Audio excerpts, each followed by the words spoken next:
tell you, Mottle, that your rendering does not please me at all. Firstly, the city of Shushan cannot be called our village. Then I should like to know where it says that Mordecai was a young man. And why do you call him Mottle? Which Mottle? And where does it say he loved a maiden? The word referring to Mordecai and Esther means brought up. And your saying he will go with her under the wedding canopy is just idiotic nonsense. The phrase you quote refers to Ahasuerus, not to Mordecai. Then again, it is nowhere mentioned in the book of Esther that Ahasuerus went with Esther under the wedding canopy.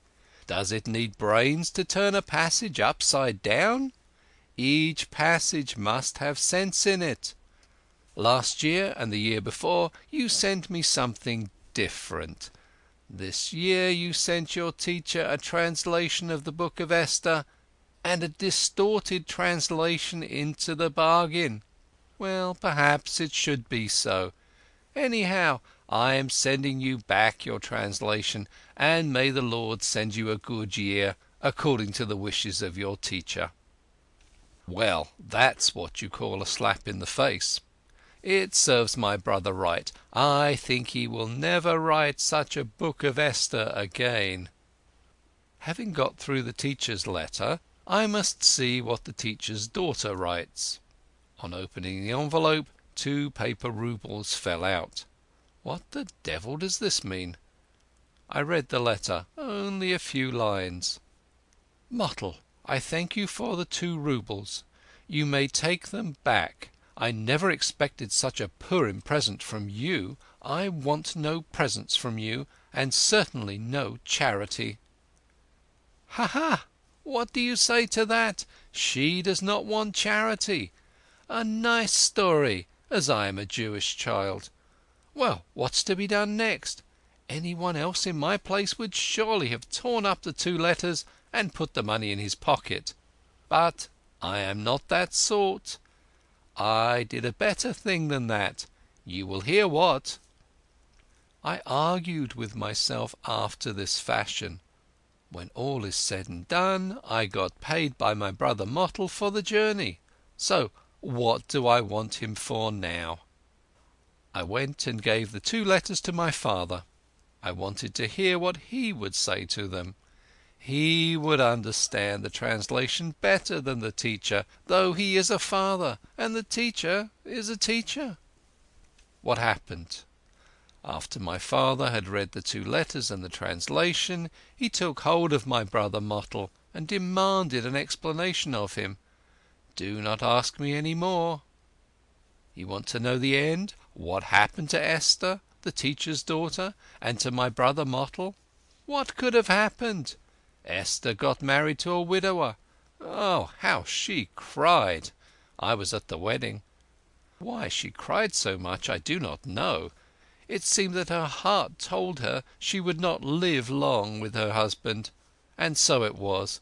She lived with him only 1/2 year, and died. I do not know what she died of. I do not know. No one knows. Her father and mother do not know either. It was said she took poison, just went and poisoned herself. But it's a lie. Enemies have invented that lie, said her mother, the teacher's wife. I heard her myself. And my brother Mottle? Ah, he married before Esther was even betrothed. He went to live with his father-in-law, but he soon returned, and alone. What had happened? He wanted to divorce his wife.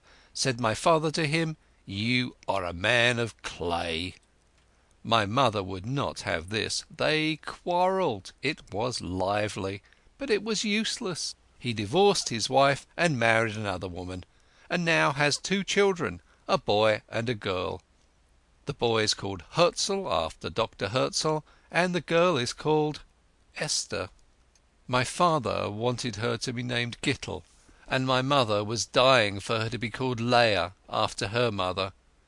There arose a quarrel between my father and mother. They quarrelled a whole day and a whole night. They decided the child should be named Leah Gittel, after their 2 mothers. Afterwards my father decided he would not have Leah Gittel. What is the sense of it? Why should her mother's name go first? My brother Mottel came in from the synagogue and said he had named the child Esther. Said my father to him, "Man of clay, where did you get the name Esther from?" Mottel replied, "Have you forgotten it will soon be Purim?" Well, what have you to say now? It's all over. My father never calls Mottel man of clay since then. But both of them, my mother and my father, exchanged glances and were silent. What the silence and the exchange of glances meant, I do not know. Perhaps you can tell me. Chapter 17